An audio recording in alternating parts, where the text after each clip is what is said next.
The battery might be low. We'll find out. Plug in the battery tender? Huh. Alright, here we go.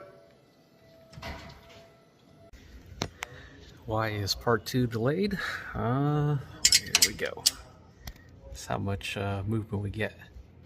That's it. Little by little. And no socket wrench fits there. No ratcheting wrench fits there.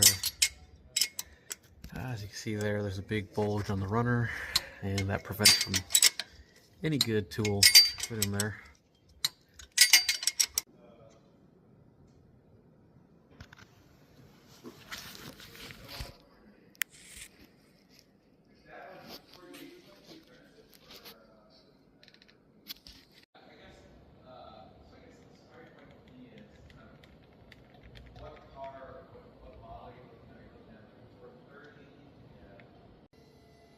Alright, here we go.